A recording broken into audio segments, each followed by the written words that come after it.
그래? 패딩을 주고 가셨어. 그래, 너 너무 추워 보였어. 오늘 완전 겨울이야.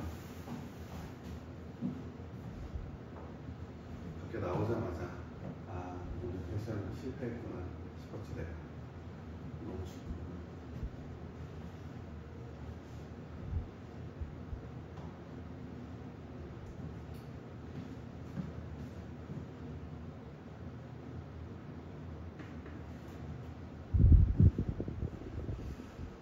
자, 그래서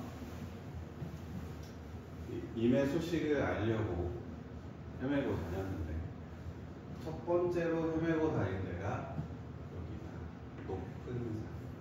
높은 산에 가다. 이 높은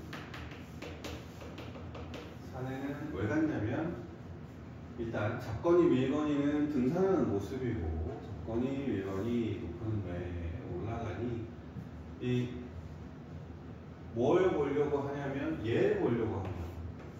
1호를 보려고 하는 거지. 1월이 바로 임국은 근데 1월은 워낙 이 조선시대에 고려시대까지 해서 이 고전시가에서 워낙 임금을 상징하는 그런 시어라서 이 사람도 정철도 사실 헷갈리고 있는 거야. 내가 지금 충신 연주지사 그러니까 비유적으로 연애에 대한 그 남녀간의 이별과 사랑에 대한 얘기를 쓰는지 아니면 진짜 유배에 대한 걸 쓰고 있는지 헷갈렸던 것일 수도 있고 모를까봐 드러낸 것일 수도 있지.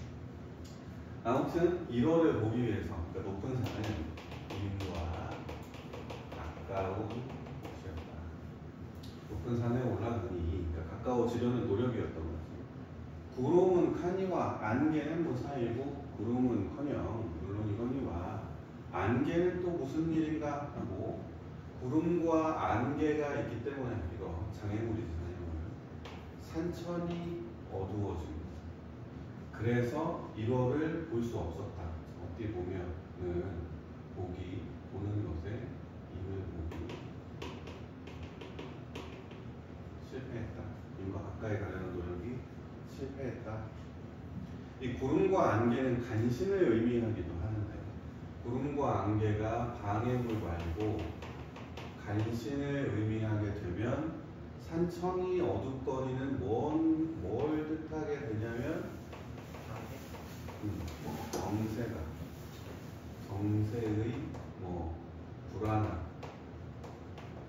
정세가 뭔지 아니? 정치적인 세력 그런 것 같아요. 그 역동성을 얘기하는 거. 정치적으로 누가 이기고 있고 누가 지고 있고 이런 걸 정세라고 하는데 그 정세가 너무 불안하더라는 거지. 정세가 불안하니까 임의 소식을 또 알고 싶어 했었던 것이고 높은 산에 올라가니 구름과 안개로 인하여 막혀버렸다.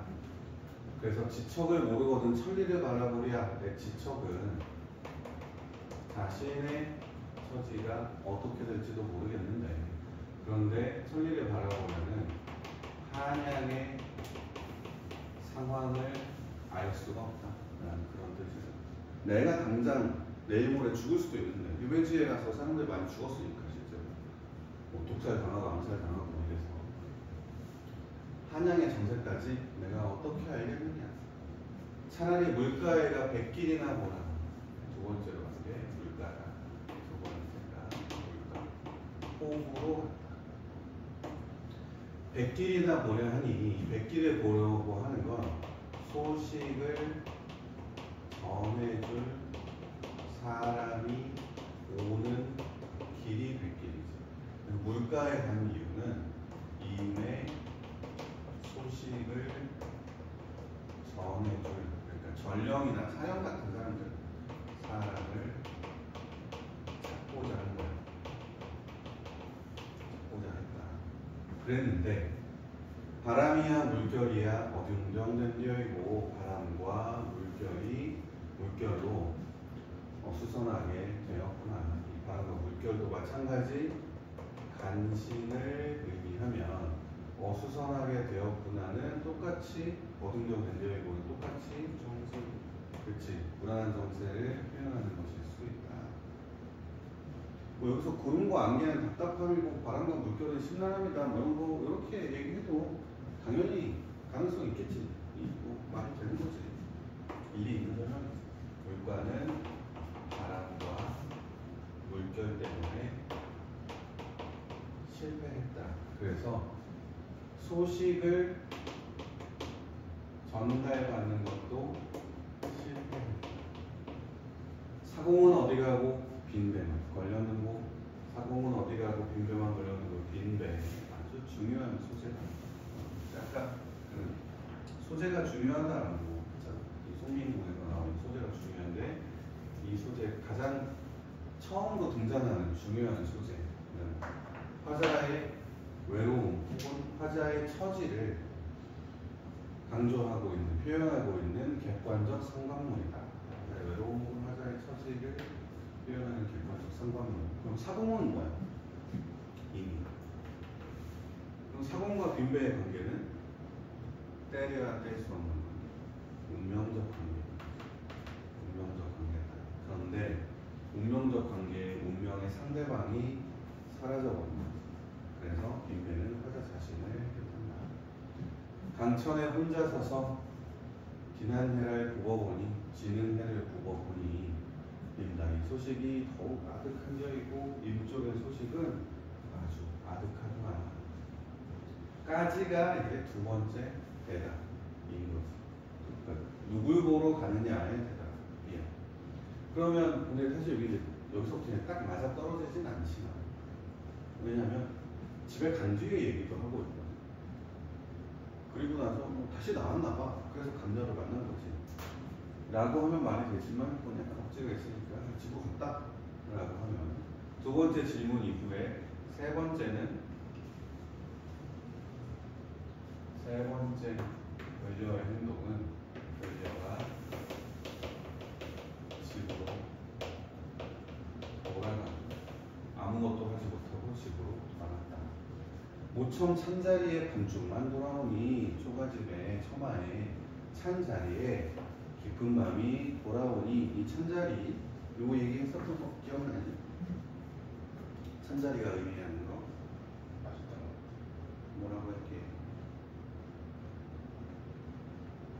비참했지? 아, 그치. 근데 찬자리가 왜 비참한 현실이야? 이제 뭐 외로움 같은 감정이 느껴지는 것 같아요. 그치, 외로운 거지. 왜 외롭냐면, 둘이 같이 지내면, 둘이 같이 막 흥얼거릴 때 있잖아. 그럴 때 겨울이 되면 이불 안이 너무 추우니까, 정리장판도 없었던 때고, 물론 뭐 온도를 데펴놓으면 되기는 하지만, 근데 그런 게 없다 치면 이불 안이 너무 추워. 그러면 계속 좀 너 먼저 들어가. 이렇게 할 수 있다는 거지. 그러면 둘 중에 약자가 먼저 들어가서 이불을 덮고 거기서 그 팔다리를 허적허적거리면 이불이 따뜻해지잖아. 그걸 쏙 들어가면 너무 좋은 거지. 근데 이건 둘이 있었을 때만 가능한 그런 행동이에요. 얘는 그렇게 해줄 사람이 없는 거야 지금. 그래서 이 찬자리가 바로 그런 점에서 외로움을 의미한다. 밤중만 돌아오니 반벽 청등은 놀 위야 밝았는 곳, 이 반벽에 있는 벽 가운데 걸린 파란색 등은 누구를 위하여 밝게 켰는가? 이것도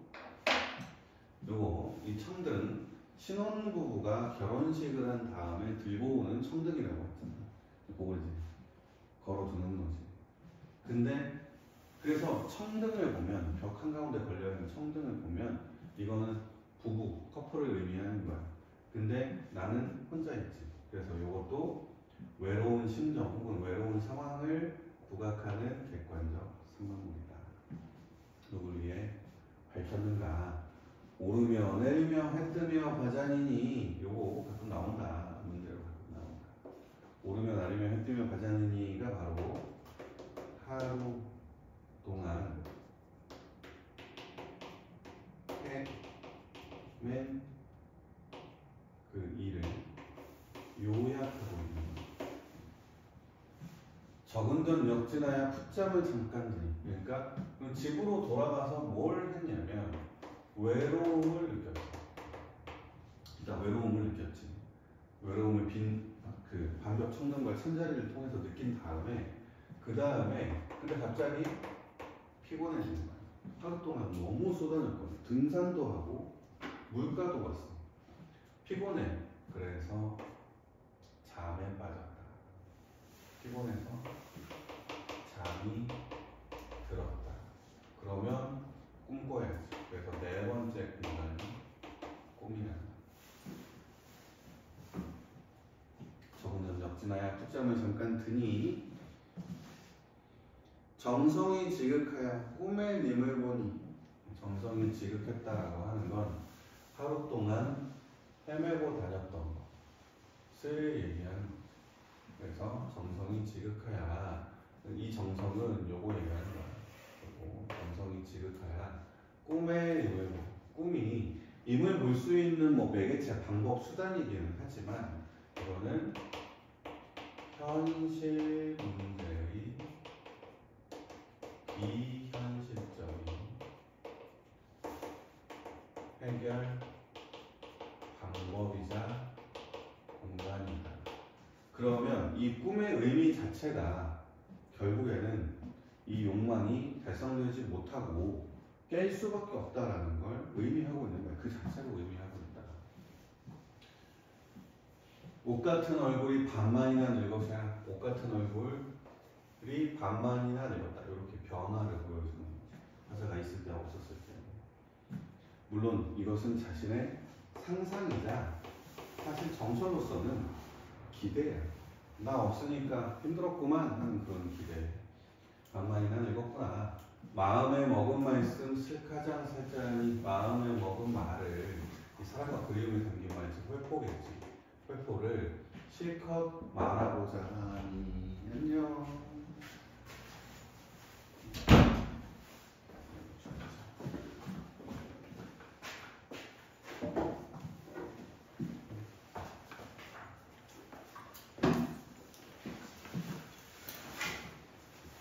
말하고자 하니 눈물이 바라나니 눈물이 바로면서 말씀인들 어이하며 말을 할 수가 없었다. 그래서 말을 할 수 없을 정도로 반가웠다. 어이하며 정을 못 따라야 모기조차 메어가니. 그래서 지금 눈물이 나고 목이 메어가. 그래서 말을 못한 거야. 오전된 개성에 잠은 어디 깨졌던고. 그래서 이 방정맞은 다 물음소리에 잠이 깨어버렸구나. 그래서 이 꿈은 닭 울음소리로 인해 깨버린 거지. 그럼 여기에 또 방해물이기는 하지만 간신은 아니다. 간신은 아니다. 잠은 어디 깨졌던고 하고 잠이 깨버린 거지. 근데 이거는 이 본사의 이 두 번째 질문, 너 누구 보고 어디 가니?에 대한 두 번째 질문에 대한 사실 세 가지 답이 나와 있는 거야. 어디 가니? 라고 했을 때 첫 번째로 산에 올라가.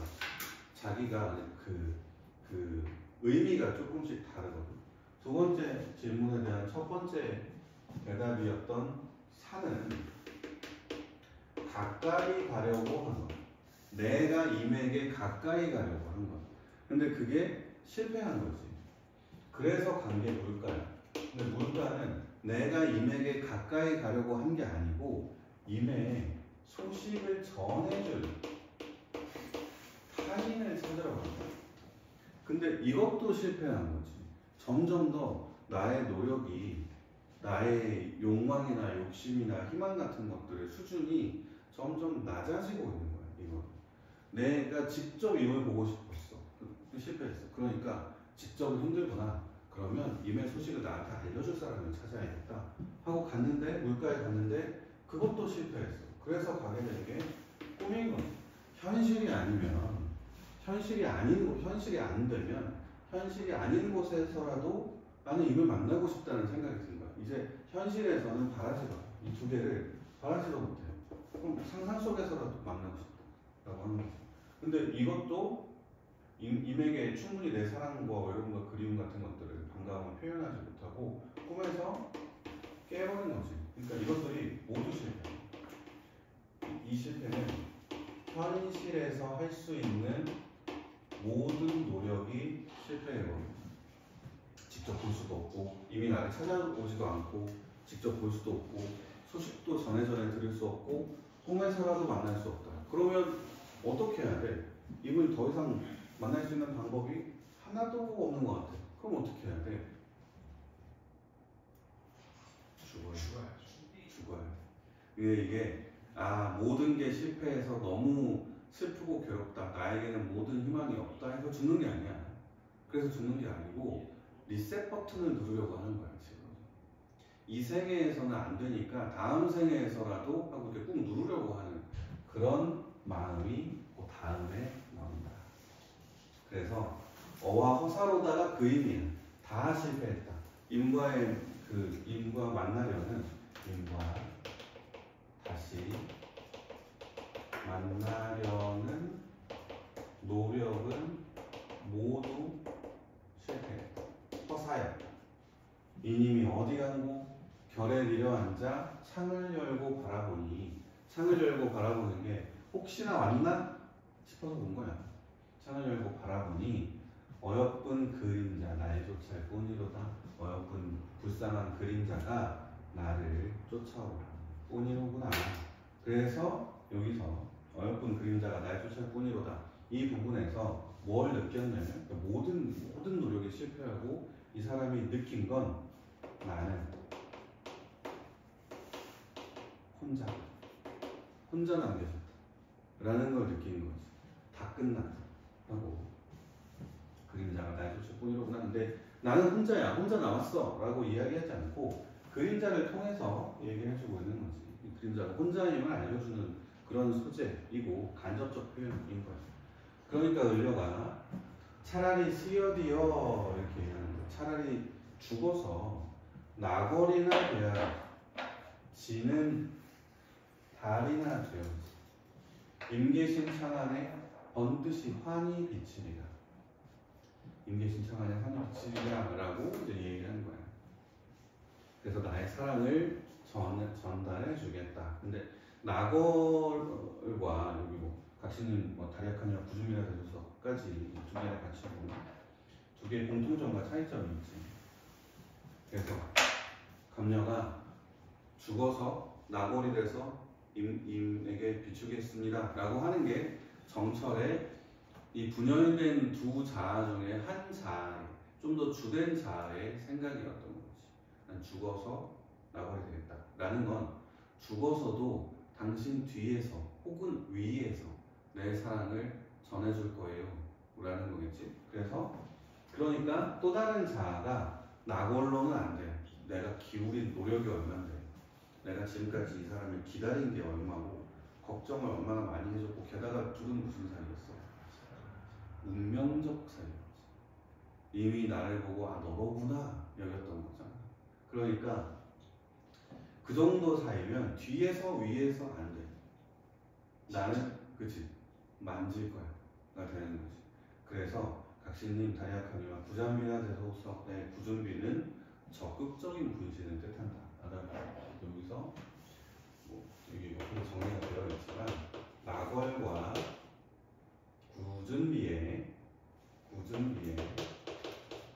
공통점이 있는데 이 공통점이 나는 조금 더 중요한 것 같거든. 그리고 자꾸 놓치고 있고, 공통점은 뭐냐면 죽은 후에도 변하지 않는 사랑을 의미한다. 좀 징그러울 정도의 집착이기는 하지만 그런 마음을 표현하려고 한 거지. 그러니까 요거는 다시 정철로 돌아오면 살아서도 죽어서도 변하지 않는 가치는 임금에게 바치는 충절인 거예요. 그러면 선조가 보기에 굉장히 고맙겠지. 이런 걸 의미한다. 그런데 차이점도 있지. 차이점은 낙월은 소극적이고 구준비는 적극적인 것이다 라는 차이점 있지. 요 얘기야. 요거 아니야. 낙월과 구준비는 화신이다. 죽은 후에 얘가 다시 태어나는 화신이 낙월과 구준비인데 이런 식의 공통점 차이점이 있다.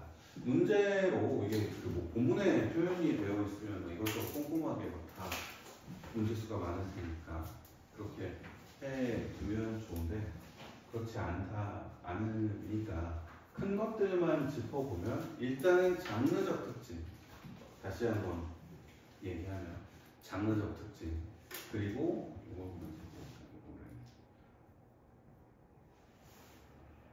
장르적 특징이 중요한데 가사의 특징과 이 장르적 특징을 알 때 이거 일단 가사의 특징 알아야 하고 가사의 특징 뭐 사음보 연속체에서 전부 다 나와서 되는 거지. 그리고 충신 연주지사의 특징 알아야 합니다. 충신 연주지사의 특징, 충신 연주지사의 배경, 충신 연주지사의 목적, 의도 이런 거 전부 알아두어야 한다. 그리고 운율에서 3사조, 4사조는 잘 안 나왔었던 것 같지만 이거 사음보 연속체가 가사의 다른 말이랑 같이 사음보 이 정도는 그냥 눈으로 걸러낼 수 있어야 돼. 사음보 어쩌고저쩌고 이렇게 나오면 다 틀린 거라는 거. 그 다음에 서사본사 결사의 3단 구성이 송미인곡의 특징이지만 장르적 특징, 가사의 특징이기도 하고 대화체로 이루어져 있다라는 더 큰 특징이 있었지. 여기 대화체로 시간을 정리한다 라고. 그리고 인과 이별한 여인의 마음을 빗대어 연분의 마음을 표현했다라는 건 충신연주지사의 의미이지. 보조 화자를 설정했다. 이게 예전에는 그냥 강령을려 이렇게만 했는데, 근데 이 정철이 숙민곡을 쓰면서 이건 강령, 이건 을려 이렇게 정해준 적이 없어. 강령을려라고 이름을 붙여주지 않았어. 정철이 그냥 아주 옛날부터 강령을려로 그 구분해서 우리가 이해를 한 거지. 그래서 중심화자, 보조화자 이런 또 다른 용어가 나오게 된다. 이게 우린 보통 갑을 어떻게 쓰지? 갑을 좋은 거라고 생각하잖아. 을은 두 번째라고 생각을 하고, 그래서 을이 보조화자라고 정말 내 머릿속에 뭔가 귀신이라도 찾아온 것처럼 갑 이렇게 생각할 수 있다. 저희 사회에서 통합사회 배워가지고 그런 일 없어요. 아 그래? 좋네. 뭘 배우는데 통합사회에서? 갖고 그리고 아 그렇네. 그것도 그런 식으로도 많이 나오지. 아무튼 그거만 조심해주면 되고 이거는 그냥 외우는 거야. 이거 세련되고 뛰어난 우리말 표현이 여기 어딨나 하고 짚어라라고 하면 짚을 건 별로 없어. 그냥 왜냐면 지금의 관점에서 보기 때문에 그렇거든. 우리는 너무나도 세련되고 아주 뛰어난 그런 우리말 표현을 갖고 있는 시들을 혹은 뭐 노래 가사들을 너무 많이 봤기 때문에 이게 세련되고 뛰어나게 안 느껴질 수 있으니까 이건 그냥 받아들이면 된다. 세련되고 뛰어난 우리말 표현을 구사했다. 촌스럽게 보이지 않는 것만 해도 대단한 거야. 400년 전 작품인데 근데 촌스럽게 안 보이는 것만으로도 아주 뛰어나다. 전체 구성을 보면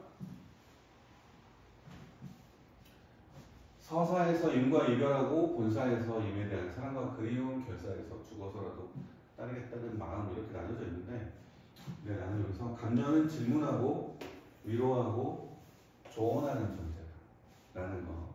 을려는 사실 이것들이 모두 을려의 사연이기 때문에 을려는 그냥 감정의 변화 정도만 보면 되는데 감녀는 질문하고 위로하고 조언하는 존재다. 그래서 대화 내용은 이렇게 구성이 된다. 왜 떠났니? 어디 가니? 라고 하니까 우린 이렇게 만났어. 근데 나 때문에, 조물주 때문에 헤어졌지. 감녀가 아닌 것 같아 라고 하니까 을려가 아니야. 너무 걱정돼서 가까이 가려고 했지만 실패했어. 그래서 꿈도 꿨지만 실패했어. 그래서 죽을 거야. 그러니까 그래. 기왕 죽으려면 잘 태어나야지 하고 마무리되는 게 감녀의 마지막 조언이다. 이게 그 내적 갈등 같은 거였던 것 같아요. 정철이 죽어서도 선조를 따를까 확신한데 이 사람에 대한 충절을 내가 어떤 식으로 표현해야 하나, 내가 갖고 있는 충절이 뭔가를 봤을 때 뒤에서 묵묵히 지지해주는 것인가 아니면 적극적으로 그 사람을 위해서 행동하는 것인가를 봤을 때 정철은 후자를 택한 거지.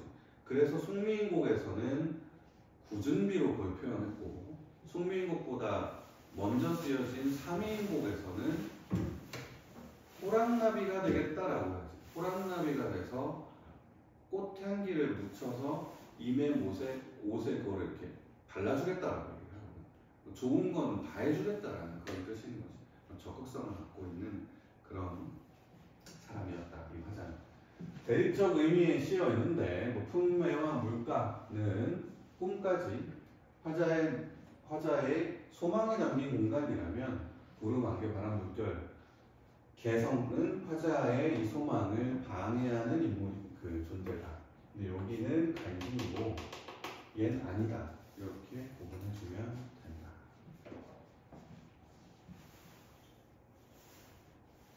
감정과 의료 역할 비교할 수 있는데 감정은 그냥 진행자고 의료는 주인공이라고 생각하면 편해. 단지 그 감정의 세 가지 기능이 감정은 세 가지 역할을 했다. 그 정도만 알면 되고 이게 좀 더 중요하지. 두 분자가 대화를 나눈 방식으로 시선이 정리해서. 근데 왜 그럴까? 작가의 의도를 드러내기 위해서 그랬다. 작가의 의도가 뭔데? 작가의 의도가 뭐니? 왕한테 씨가 들려서 유배해서 그건 이제 충신 연주지사 전체이고 물론 정철이 근본적인 이유가 없진 않았겠지. 굉장히 컸겠지. 근데 감정과 의료의 대화의 방식으로 이 설정한 이유는 자신이 갖고 있는 그 혹은 뭐 선조, 임금을 향한 마음을 보다 구체적이고 효과적으로 드러내기 위해서, 더 잘 드러내기 위해서 그런 거야. 그러니까 내가 당신을, 그러니까 3위인국에서 실패했거든. 내가 당신을 위해서 이것도 해줄 거고요, 저것도 해줄 거고요, 저것도 해줄 거예요 라고 한 그 시가 실패해서 이제 인터뷰 형식으로 바꾼 거야. 그러면 조금 더 객관적인 정서처럼 보여. 실제처럼 보이는 거지. 그게 있고, 그리고 이 을려의 실패의 과정이잖아요. 을려가 인과 사랑했다가 헤어졌다가 괴로워했다가 그리워하다가 죽음을 요신하는 과정이거든. 을려가. 그러니까 아주 좋았던 때부터 최악의 순간까지를 쭉 얘기해 주고 있는 거야. 그게 곧 선조를 향한 정철의 마음이었던 거지. 내 마음을 그렇게 한 사람의 입을 통해서 전달하는 게 조금 더 강조할 수 있는 방식이다 라는 게 복잡하면 그냥 요거 의도도 상관없이 그냥 요것만 작가의 의도를 효과적으로 드러내기 위해서 요 표현만 알고 있어도 된다. 그렇다. 그 다음에 넘어가서 낙월 구준비는 했고 객관적 상상물 이거 두 개 가끔 나오거든. 낙월과 구준비가 나온다면 그런데 요거 또 나온다. 빈매와 반벽천정 모두 다 화자의 외로운 심정이나 혹은 화자의 외로운 처지를 드러내는 객관적 상황입니다. 그리고 문학사적으로 보면 삼위인곡과 숙미인곡이 최고다라고 얘기했던 사람이 김만중이다. 그리고 정과정에서 이어지는 충신연주지사다. 후대의 작품에 영향을 끼쳤다고 하는데 크게 막 영향을 끼치지는 않았지만 후대 작품에 사랑 노래를 빙자한 충신연주지사의 노래들이 실리기는 해. 만들어지기는 하고 실제 거기에 영향을 끼쳤다고 할 수 있고 가사만 놓고 보면 조선 전기와 조선 후기 이렇게 이어지는데 조선 전기에서는 자연이나 임금에 대한 은혜, 임금의 은혜, 군은이라고 하고 임금의 은혜, 군은을 표현하는 작품들이 많았는데 후기로 가면 현실에 다가간다, 즉 구체적인 기행가사, 유배가사, 풍속가사 등등등이 나타난다. 그리고 여성 작가들이 나타난다. 뭐 이런 특징들이 있다. 그렇다. 여기 넘겨보면 여기 생으로도 실어놨거든. 여기도 문제 있고 옆에도 문제 있고 현대어 풀이에 익숙해지지 말고 원문에 좀 익숙해져서 원문 그대로 나오는 것을 대비를 해주어야 한단다. 내용을 잘 알고 있으면 이제 내용을 바탕으로 이 원문을 내용을 바탕으로 읽는 게 좀 더 편해. 원문을 그대로 읽고 그걸 현대어로 풀이하는 게 정석이기는 하지만 뭐 꼭 그 정석 따를 필요 없잖아. 그냥 현대어 풀이를 먼저 알고 원문을 그에 맞춰서 정확히 해석하지 않더라도 이건 이런 의미지 정도로만 해석을 하고 문제를 풀어도 된다. 그렇단다. 뭐 궁금한 거 있니? 없구나. 이거 문제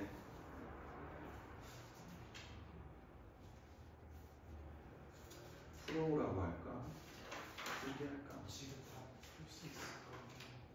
그래? 그러면 여기 문제가 두 세트 두 개거든. 그러니까 여기 앞에 있는 이거 자습성 문제 여기 일곱 문제가 있고 그리고 뒤에 평가 문제집에 있는 문제가 문제가 되고 14문제 있네. 요거를 한번 풀어보려고.